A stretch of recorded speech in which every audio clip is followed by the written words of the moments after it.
ಸಿದ್ದರಾಮಯ್ಯ ಮತ್ತು D K Shivakumar ಇವರಿಬ್ಬರ ನಡುವಿನ ಜಿದ್ದು ಇದು ಏನಾಗಬಹುದು, ಇದೇ ರೀತಿಯಾಗಿ ಮುಂದುವರೆದ್ರೆ ಏನಾಗಬಹುದು ಅಂತ ಹೇಳಿ ನೋಡಿ.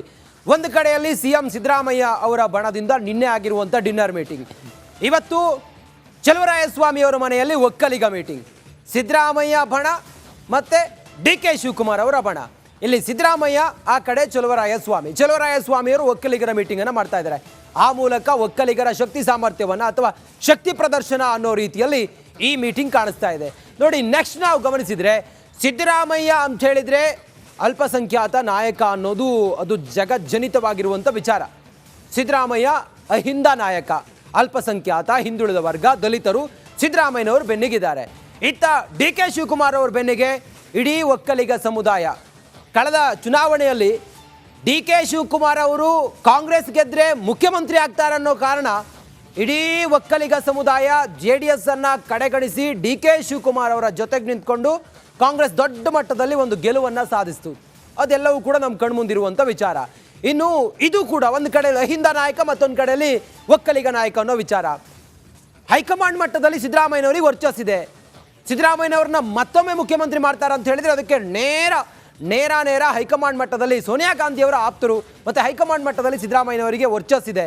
ಡಿ ಕೆ ಶಿವಕುಮಾರ್ ಸಹ ಟ್ರಬಲ್ ಶೂಟರ್. ಕಾಂಗ್ರೆಸ್ಗೆ ಬಂದಂಥ ಟ್ರಬಲನ್ನು ಶೂಟ್ ಮಾಡಿದ್ದು ಇದೇ ಡಿ ಕೆ ಶಿವಕುಮಾರ್. ಹಾಗಾಗಿ ರಾಹುಲ್ ಗಾಂಧಿ ಸೇರಿದಂತೆ ಹೈಕಮಾಂಡ್ ನಾಯಕರ ನೀಲಿ ಕಣ್ಣಿನ ಹುಡುಗ ಅಂತ ಹೇಳಿದ್ರು ಕೂಡ ಡಿ ಕೆ ಶಿವಕುಮಾರ್ ಅವ್ರನ್ನ ತಪ್ಪಾಗೋದಿಲ್ಲ. ಇಬ್ಬರಿಗೂ ಕೂಡ ವರ್ಚಸ್ಸಿದೆ, ಅಲ್ಲಿ ಬ್ಯಾಲೆನ್ಸ್ ಆಗುತ್ತೆ. ಕಾಂಗ್ರೆಸ್ನಲ್ಲಿ ಶಾಸಕರ ಬೆಂಬಲ ಇರೋದು ಸಿದ್ದರಾಮಯ್ಯನವರಿಗೆ, ಇದು ಮಾತ್ರ ಪಕ್ಕ.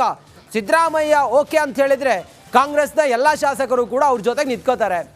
ಸಿದ್ದರಾಮಯ್ಯನವರಿಗೆ ಹೋಲಿಸಿದರೆ ಡಿ ಕೆ ಶಿವಕುಮಾರ್ಗೆ ಕಾಂಗ್ರೆಸ್ನ ಶಾಸಕರ ಬಲ ಸ್ವಲ್ಪ ಕಡಿಮೆ ಇದ್ದಂಗೆ ಕಾಣಿಸ್ತಾ ಇದೆ. ಅದನ್ನು ಡಿ ಕೆ ಶಿವಕುಮಾರ್ ಕೂಡ ಒಪ್ಕೊಳ್ಬೇಕು. ಯಾಕಂತ ಹೇಳಿದ್ರೆ ಅದು ಜಗಜ್ಜಾಹೀರಾಗಿದೆ, ಗೊತ್ತಿರುವಂಥ ವಿಚಾರ ಅವರಿಗೇನೆ.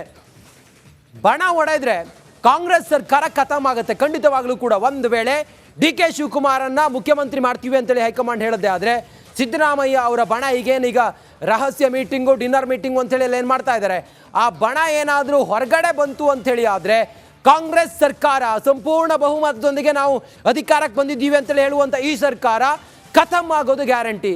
ಡಿ ಕೆ ಶಿ ಮುನಿದರು ಕೂಡ ಸರ್ಕಾರಕ್ಕೆ ಆಪತ್ತಾಗುತ್ತೆ. ಒಂದು ವೇಳೆ ಸಿದ್ದರಾಮಯ್ಯ ಅವರು 5 ವರ್ಷ ಮುಖ್ಯಮಂತ್ರಿ ಆಗಿರ್ತಾರೆ ಅಂಥೇಳಿ ಘಂಟಾಘೋಷವಾಗಿ ಅದು ಆಯಿತು ಅನ್ನೋದಾದರೆ, ಡಿ ಕೆ ಶಿವಕುಮಾರ್ ಒಂದು ವೇಳೆ ಇದರಿಂದ ಮುನಿಸಿಕೊಂಡ್ರು ಅನ್ನೋದಾದರೆ ತಮ್ಮ ಬೆಂಬಲಿತ ಶಾಸಕರೊಂದಿಗೆ ಅಥವಾ ಒಕ್ಕಲಿಗ ಶಾಸಕರು ಡಿ ಕೆ ಶಿವಕುಮಾರ್ ಅವರಿಂದ ಅಥವಾ ಡಿ ಕೆ ಶಿವಕುಮಾರ್ ಅವರ ಜೊತೆಗೆ ಬಂದದ್ದೇ ಆದರೆ ಈ ಸರ್ಕಾರಕ್ಕೆ ಆಪತ್ತಾಗೋದು ಖಂಡಿತ, ಖಂಡಿತ. ಯಾಕಂತ ಹೇಳಿದ್ರೆ ಇಬ್ಬರೂ ಅನಿವಾರ್ಯ ಪಕ್ಷದಲ್ಲಿ ಡಿ ಕೆ ಶಿವಕುಮಾರು ಅನಿವಾರ್ಯ, ಸಿದ್ದರಾಮಯ್ಯನವರು ಅನಿವಾರ್ಯ. ಒಂದು ವೇಳೆ ಇವರಿಬ್ಬರ ನಡುವಿನ ಈ ಒಂದು ಜಿದ್ದು ವಿಕೋಪಕ್ಕೆ ಹೋಗಿ ಏನಾದರೂ ಈ ಬಣ ಬಡಿದಾಟದಲ್ಲಿ ಎರಡೂ ಬಣಗಳು ಬೇರೆ ಆಯಿತು ಅಂತ ಆದರೆ ಸರ್ಕಾರ ಬೀಳೋದು ಪಕ್ಕ.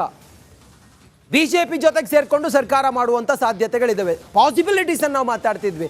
ಒಂದು ವೇಳೆ ಈ ಮೀಟಿಂಗು, ಆ ಒಕ್ಕಲಿಗ ಮೀಟಿಂಗು ಇದೆಲ್ಲದರ ನಡುವೆ ಅತಿರೇಕಕ್ಕೆ ಹೋಗಿ ಇದೇನಾದರೂ ಮುಂದುವರಿದು ಸರ್ಕಾರದ ಅಸ್ತಿತ್ವಕ್ಕೇನಾದರೂ ಧಕ್ಕೆ ಆಗುತ್ತೆ ಅನ್ನೋದಾದರೆ, ಒಂದು ಬಣ ಈ ಸರ್ಕಾರದಿಂದ ಹೊರಗಡೆ ಬಂದರೆ ಅಥವಾ ಒಂದು ಬಣ ಹೊರಗಡೆ ಬಂದರೆ ಅವರು BJP ಜೊತೆಗೆ ಸೇರಿಕೊಂಡು ಸರ್ಕಾರವನ್ನು ರಚನೆ ಮಾಡುವಂಥ ಸಾಧ್ಯತೆಯೂ ಕೂಡ ಬರಬಹುದು.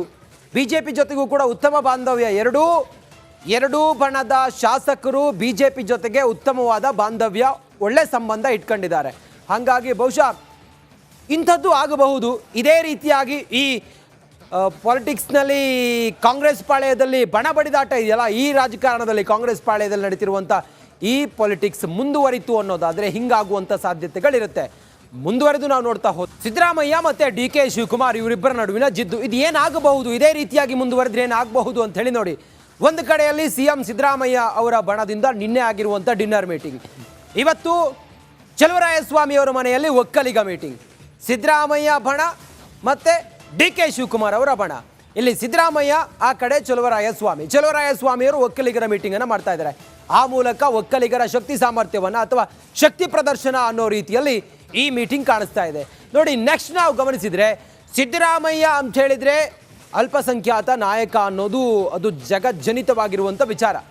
ಸಿದ್ದರಾಮಯ್ಯ ಅಹಿಂದ ನಾಯಕ, ಅಲ್ಪಸಂಖ್ಯಾತ, ಹಿಂದುಳಿದ ವರ್ಗ, ದಲಿತರು ಸಿದ್ದರಾಮಯ್ಯನವರು ಬೆನ್ನಿಗಿದ್ದಾರೆ. ಇತ್ತ ಡಿ ಕೆ ಶಿವಕುಮಾರ್ ಅವ್ರ ಬೆನ್ನಿಗೆ ಇಡೀ ಒಕ್ಕಲಿಗ ಸಮುದಾಯ. ಕಳೆದ ಚುನಾವಣೆಯಲ್ಲಿ ಡಿ ಕೆ ಶಿವಕುಮಾರ್ ಅವರು ಕಾಂಗ್ರೆಸ್ ಗೆದ್ರೆ ಮುಖ್ಯಮಂತ್ರಿ ಆಗ್ತಾರೆ ಅನ್ನೋ ಕಾರಣ ಇಡೀ ಒಕ್ಕಲಿಗ ಸಮುದಾಯ JDS ಅನ್ನ ಕಡೆಗಣಿಸಿ ಡಿ ಕೆ ಶಿವಕುಮಾರ್ ಅವರ ಜೊತೆಗೆ ನಿಂತ್ಕೊಂಡು ಕಾಂಗ್ರೆಸ್ ದೊಡ್ಡ ಮಟ್ಟದಲ್ಲಿ ಒಂದು ಗೆಲುವನ್ನು ಸಾಧಿಸಿತು. ಅದೆಲ್ಲವೂ ಕೂಡ ನಮ್ಮ ಕಣ್ಮುಂದಿರುವಂಥ ವಿಚಾರ. ಇನ್ನು ಇದು ಕೂಡ ಒಂದು ಕಡೆ ಅಹಿಂದ ನಾಯಕ, ಮತ್ತೊಂದು ಕಡೆಯಲ್ಲಿ ಒಕ್ಕಲಿಗ ನಾಯಕ ಅನ್ನೋ ವಿಚಾರ. ಹೈಕಮಾಂಡ್ ಮಟ್ಟದಲ್ಲಿ ಸಿದ್ದರಾಮಯ್ಯನವರಿಗೆ ವರ್ಚಸ್ಸಿದೆ. ಸಿದ್ದರಾಮಯ್ಯನವ್ರನ್ನ ಮತ್ತೊಮ್ಮೆ ಮುಖ್ಯಮಂತ್ರಿ ಮಾಡ್ತಾರೆ ಅಂತ ಹೇಳಿದ್ರೆ ಅದಕ್ಕೆ ನೇರ ಹೈಕಮಾಂಡ್ ಮಟ್ಟದಲ್ಲಿ ಸೋನಿಯಾ ಗಾಂಧಿಯವರ ಆಪ್ತರು ಮತ್ತು ಹೈಕಮಾಂಡ್ ಮಟ್ಟದಲ್ಲಿ ಸಿದ್ದರಾಮಯ್ಯನವರಿಗೆ ವರ್ಚಸ್ಸಿದೆ. ಡಿ ಕೆ ಶಿವಕುಮಾರ್ ಸಹ ಟ್ರಬಲ್ ಶೂಟರ್. ಕಾಂಗ್ರೆಸ್ಗೆ ಬಂದಂಥ ಟ್ರಬಲ್ ಅನ್ನ ಶೂಟ್ ಮಾಡಿದ್ದು ಇದೇ ಡಿ ಕೆ ಶಿವಕುಮಾರ್. ಹಾಗಾಗಿ ರಾಹುಲ್ ಗಾಂಧಿ ಸೇರಿದಂತೆ ಹೈಕಮಾಂಡ್ ನಾಯಕರ ನೀಲಿ ಕಣ್ಣಿನ ಹುಡುಗ ಅಂತ ಹೇಳಿದ್ರು ಕೂಡ ಡಿ ಕೆ ಶಿವಕುಮಾರ್ ಅವ್ರನ್ನ ತಪ್ಪಾಗೋದಿಲ್ಲ. ಇಬ್ಬರಿಗೂ ಕೂಡ ವರ್ಚಸ್ಸಿದೆ, ಅಲ್ಲಿ ಬ್ಯಾಲೆನ್ಸ್ ಆಗುತ್ತೆ. ಕಾಂಗ್ರೆಸ್ನಲ್ಲಿ ಶಾಸಕರ ಬೆಂಬಲ ಇರೋದು ಸಿದ್ದರಾಮಯ್ಯನವರಿಗೆ, ಇದು ಮಾತ್ರ ಪಕ್ಕ. ಸಿದ್ದರಾಮಯ್ಯ ಓಕೆ ಅಂತ ಹೇಳಿದ್ರೆ ಕಾಂಗ್ರೆಸ್ನ ಎಲ್ಲ ಶಾಸಕರು ಕೂಡ ಅವ್ರ ಜೊತೆಗೆ ನಿಂತ್ಕೋತಾರೆ. ಸಿದ್ದರಾಮಯ್ಯನವರಿಗೆ ಹೋಲಿಸಿದ್ರೆ ಡಿ ಕೆ ಶಿವಕುಮಾರ್ಗೆ ಕಾಂಗ್ರೆಸ್ನ ಶಾಸಕರ ಬಲ ಸ್ವಲ್ಪ ಕಡಿಮೆ ಇದ್ದಂಗೆ ಕಾಣಿಸ್ತಾ ಇದೆ. ಅದನ್ನ ಡಿ ಕೆ ಶಿವಕುಮಾರ್ ಕೂಡ ಒಪ್ಕೊಳ್ಬೇಕು. ಯಾಕಂತ ಹೇಳಿದ್ರೆ ಅದು ಜಗಜ್ಜಾಹೀರಾಗಿದೆ, ಗೊತ್ತಿರುವಂಥ ವಿಚಾರ ಅವರಿಗೇನೆ.